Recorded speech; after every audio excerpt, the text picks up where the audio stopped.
Can you tell me like a story? Because everything that you're saying there makes absolute perfect sense. And we're all thinking, absolutely, this is something we have to invest in our businesses. Is there any kind of story that you can tell me about a team that came together, that coalesced, that you actually physically could see this transpiring, right? This performance level, this increase, the dividends, the benefits, however you want to talk about it. We remember things so much more in the form of a story. It's like, oh, it makes so much sense, right? Is there that kind of a story that you have that you could tell us here today?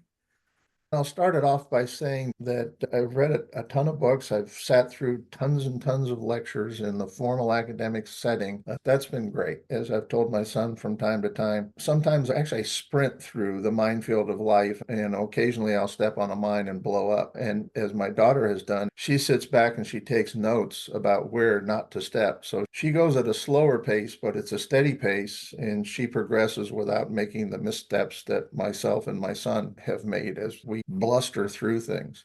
But I have learned more about leadership from the distasteful exposure to bad leaders, the amazing opportunities that I've had serving under incredible leaders. In a case in point, everybody's very familiar with George Patton and his command at the Battle of the Bulge and in North Africa. And the numbers of soldiers that he commanded in Europe is eye-watering, and the successes that he enjoyed on the battlefield, just phenomenal. I happened to work with an individual who at the time was a three-star general and eventually went on to become a four-star general and became the commandant of the Marine Corps. I still consider him a very close mentor, a personal friend, and as the operations officer for 1st Marine Expeditionary Force in Kuwait and Iraq in 2002 and 2003, I interacted with this three-star on a daily basis, almost hourly, and especially at night, because I was the guy that he picked to stay up all night and run the war within the Marine sector at night. And nothing good ever happens at night. I don't know if you noticed that, but nothing good ever happens at night.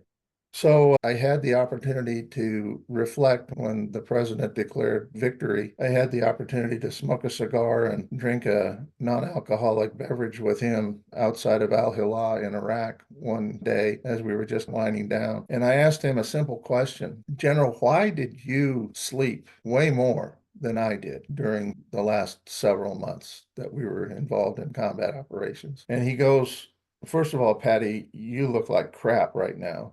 And it's because I'd go days without sleep just because of the job requirements. But he said at night at 2 in the morning, when you would come in and wake me up and ask for or tell me what was going on and either ask for my guidance or told me what it is that you did from an initiative perspective, you expected me to be 100% there for you cognitively, physically, emotionally. You didn't need to come in and see somebody staring back at you, Patty, that looked just like you, tired, worn out, and burnt out. I needed to give you my best effort. I couldn't give you my best effort if I wasn't taking care of my physical self, my physical being. And so this is a man who was in charge of 96,000 United States Marines and British coalition forces, traveling over 800 miles from Kuwait up through Baghdad and to the northern part of the country of Iraq. And we took on 14 Iraqi divisions, straight nose on. So that just kind of woke me up.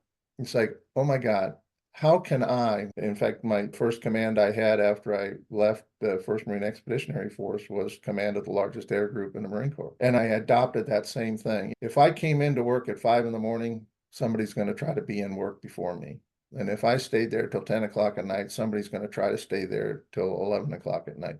Just so in case I asked a question, there was somebody there that could give me subject matter expertise opinions. At the same time, I could tell you that the divorce rate, alcoholism, or drug abuse would have gone through the roof. People would have been burnt out. People would have been getting out, not staying in, not re-upping. So I made it a point that I wouldn't come into work any earlier than 7:30 in the morning. And I would leave the office at 5 in the afternoon, unless I was flying at night or something of that nature. But I made it a point to establish that I saw value in a work-life balance, that I saw value in quality of life, that I saw value in physical training, taking care of yourself, taking the time to read professional books or just reading Tom Clancy just to enjoy it. And now what they didn't see is that I went home at 5, but I'd probably still work at home on my computer till midnight. But they didn't see that.